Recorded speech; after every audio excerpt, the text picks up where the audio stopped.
All right, everybody, welcome back here to this exciting new review here. This is, we're taking a pause, just a brief pause from the Death album review series, which we're, of course, still going to be going about. But as you know, if you're an Ozzy Osbourne fan, he dropped a new album this year, earlier this month, in fact, Patient Number 9. So this is, I've been hyped for this thing since the last album, back in 2020. Because shortly after, I think about mid-2020, which he dropped Ordinary Man back in, I think like February of 2020, something like that. He pretty much announced, yeah, I've already been in the studio working on another one. So I'm like, let's go. You know, Ordinary Man was kind of short. And this one's got a little bit more depth to it here and quite a bit more songs on it.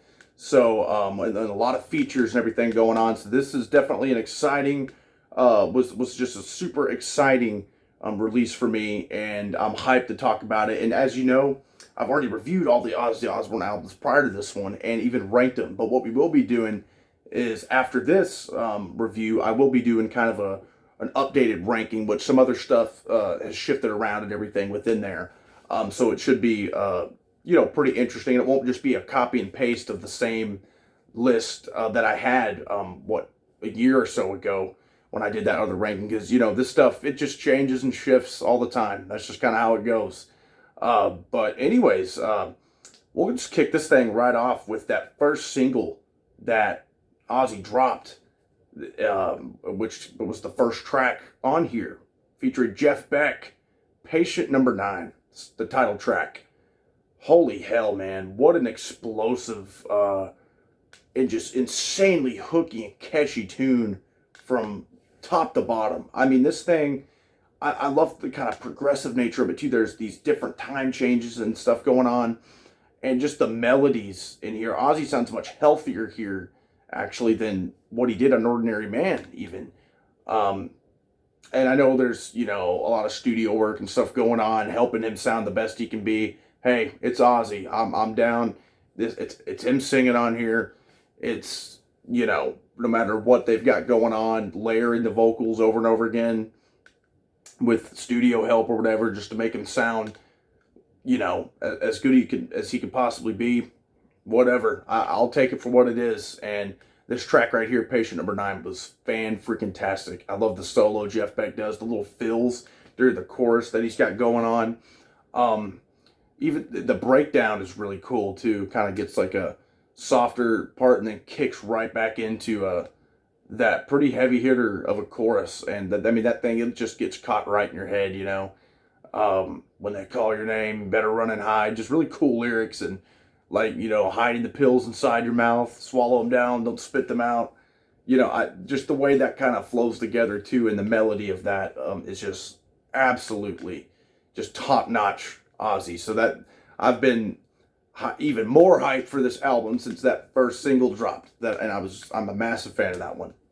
Then we hop on over to the second track that features Mike McCready of Pearl Jam, Mad Season, Temple of the Dog fame, and which is kind of, didn't really expect him to be on here, but hey, they get kind of a shorter length, more just to the point track here with Immortal, and the guitar tone is kind of that buzzy kind of sound again that Andrew Watt had, because he is, all across the sound doing rhythms and stuff like that, and he did produce it, which I'm not really a big fan of Andrew Watt's guitar tone. I've kind of said that in the past, but he's decent at it, decent at guitar and everything, and but that's why having all these, this colorful selection of guitar players really helps this thing. Like for instance, with this track Immortal, when Mike McCready does that freaking solo, I mean, it just, badassery. He came out of nowhere, popped up on this one, and this one's got another hooky chorus, making a solid track. Then track number 3, this one may very well be my favorite off here, and it's featuring Zakk Wilde, of course, Black Label Society, and it, of course, has been probably Ozzy's longest standing guitar player, been on so many albums with him. Except really, he hasn't been on one with Ozzy in quite some time, with Ordinary Man in 2020 and even Scream in 2010. So, like, it's been quite some time, like 12 years, or really no, because 2007 was Black Rain. It's been almost 15 years since Black Rain was the last one he was on, and that came out like 07, 08. So, but yeah, Parasite. Wow, I love the groove this thing's got going on with it in the verses and everything, and then you kick into this just absolute smashing chorus that kind of sounds like something off like Down to Earth era, or Osmosis era. Ozzy with kind of the you get those Zach Wilde background vocals. You don't really realize they're there until they're not there anymore, which they've not been on the past two albums. So here in the back end, it's like this is a classic, an absolute classic Ozzy track. Parasite is, my God, this one has just become one of my favorite Ozzy tracks of all time, even. Which, I don't really rank like, top 20 songs. That's a little too hard for me to do, right? But I mean, Parasite is one of the best modern Ozzy tracks, I think, period. And Zach Wilde tears up another solo on here. You can tell he helped write this thing. Love it, love it, love it. Just, again, to mention just the melodies that are just coming out. If your Ozzy always has those just hooky, nailed into your skull melodies that you'll just be able to sing along to these things after like one listen of them. But then we go on to track number 4 that features the legend, of course, Tony Iommi, Black Sabbath guitar player. So him and Ozzy have a big history. They've not played together on an album since 2013 for Black Sabbath. So this one's called No Escape From Now, and it starts off with kind of this having that Ozzy vocal effect on the likes of Zeitgeist off 13, Planet Caravan off of Paranoid, that kind of thing. So it's pretty cool that they kind of harken back to that with this track at first, and then you get that classic Sabbath just kind of groove, and then even kind of a doomy chorus involved in this one.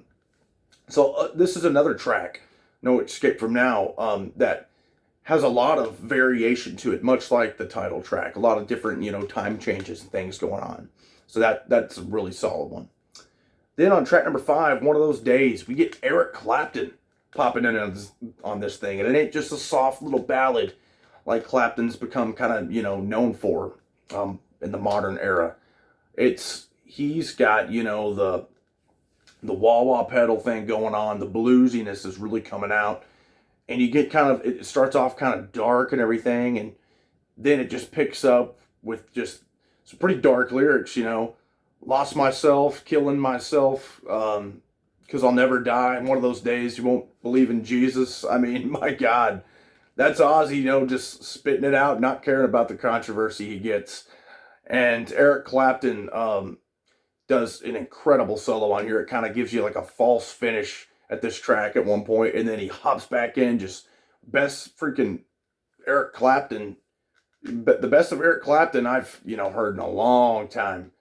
He's been focused on more on the soft rock stuff. He showed that he could still hang in with the hard rock, heavy metal type stuff here. So One of Those Days is a great track. Just that chorus, which is kind of funny because as dark as those lyrics are and evil as those lyrics are, it's one of the hookiest choruses on this album that's kind of upbeat, So then we go with track number 6 here.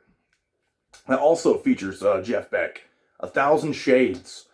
And this one is another one of kind of these ballads. And, Ozzy has had some fantastic freaking ballads over the years. But I think, Ordinary Man in particular had some great ballads with the title track of Ordinary Man and, Holy Tonight.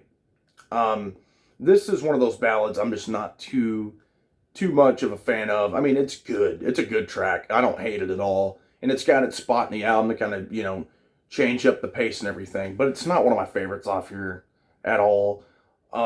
It's got a hooky enough chorus, kind of a slower thing. Jeff Beck's solo in it is pretty killer. That's definitely the highlight of that track. But 1,000 Shades is not one of my favorites off here. Then track number 7, this one and Parasite are like up there for me as some of my favorites. And this one, to no surprise, they're both, featuring Zach Wilde. Mr. Darkness. And this is like Diary of a Madman Part 2, this song is. It's got that kind of classical, neoclassical kind of aspect to it with these just really dark acoustic guitar going on in here. Kind of even sounds like a 12 string maybe. But it's pretty, but it's dark. The lyrics are dark. Then you get into this, heavy as hell chorus. And I love this this breakdown. It sounds like a Sabbath breakdown after a big solo, and then it's, oh man, love the breakdown in this thing. It sounds like something you could rip off one of the early Sabbath albums, which, Zakk Wylde is, of course, a huge fan of Black Sabbath.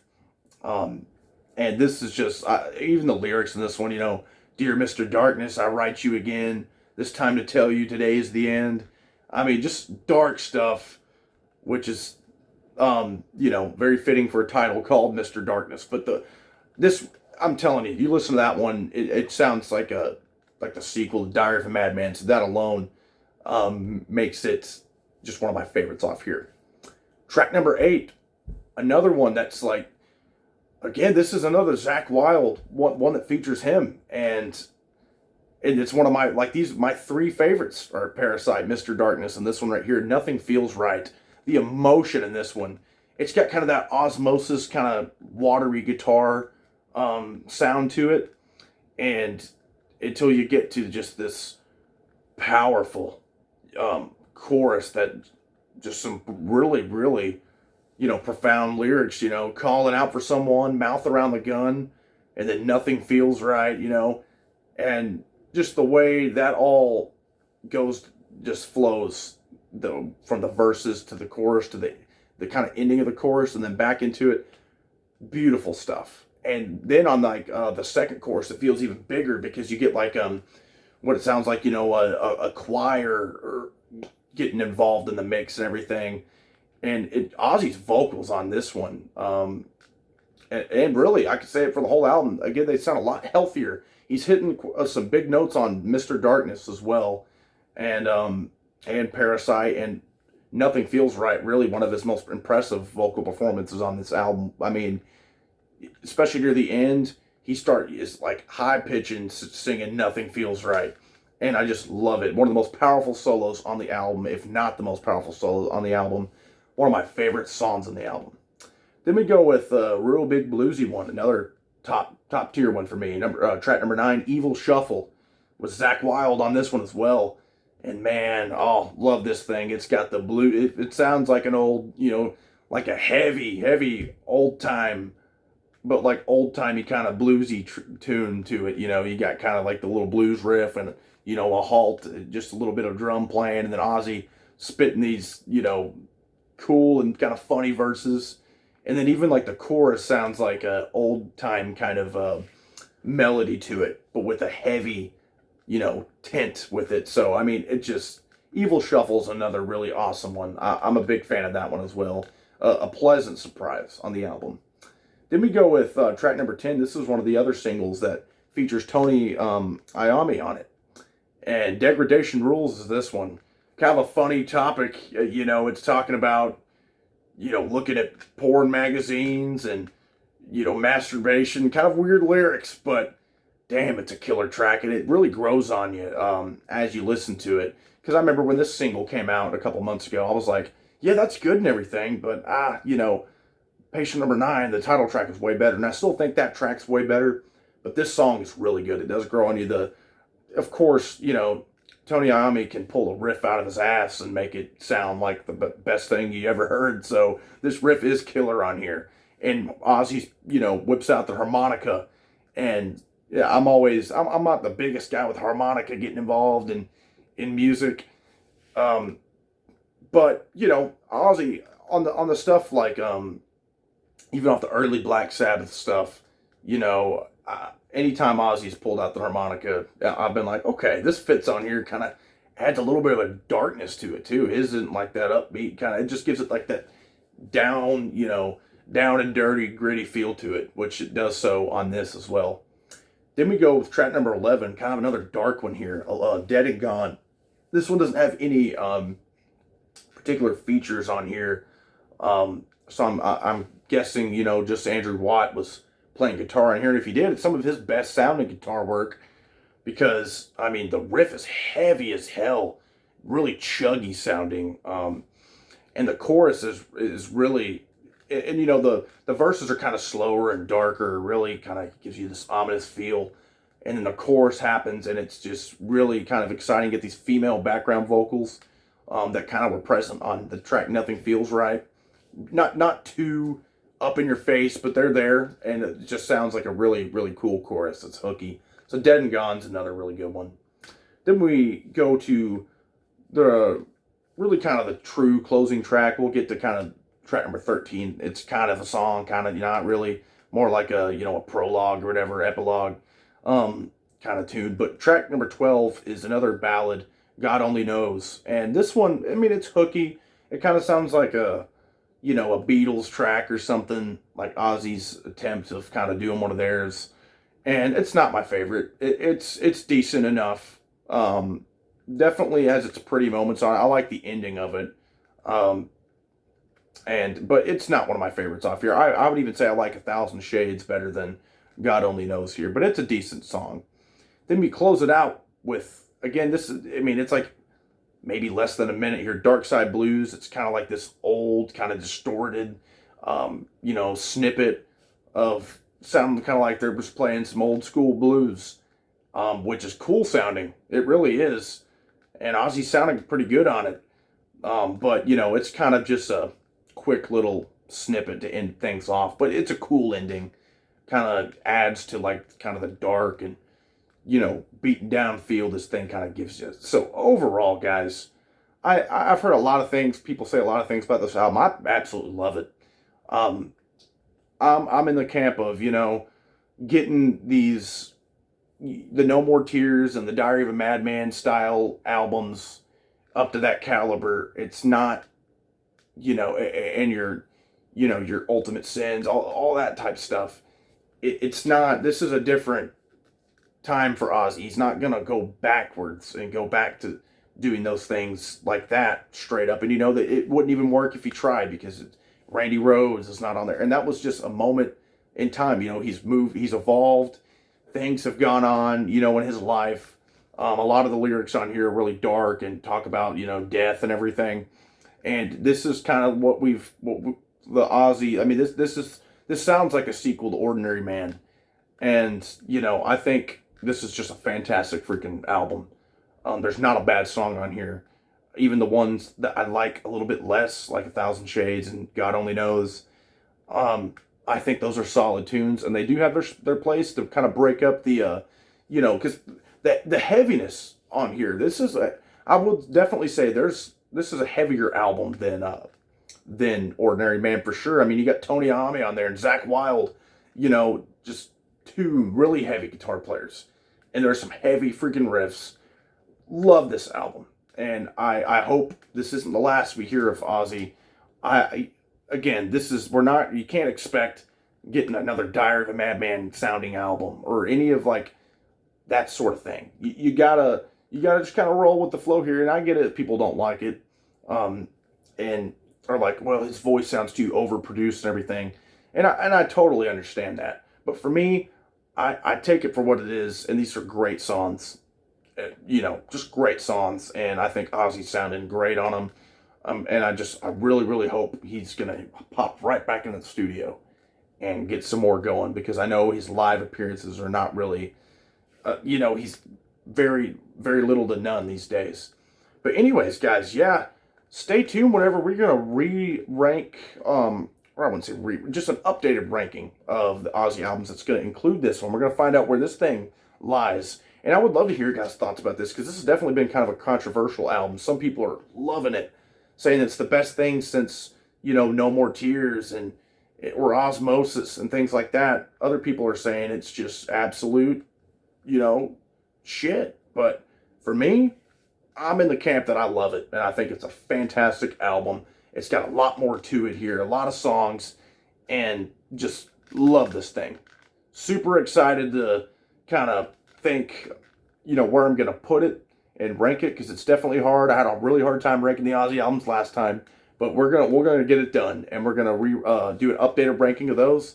So yeah, let's talk about this thing. Patient number 9 down there, and I've had a couple weeks to sit on it, and I think everybody else has too, and you can really formulate their opinions on it. So I'd love to hear those from you guys. And stay tuned when we hop back into the Death album review series. Of course, when we review Symbolic, that's going to be coming up. Of course, the updated Ozzy Osbourne ranking. So stay tuned for that stuff, guys. And like, subscribe, and comment. Thanks.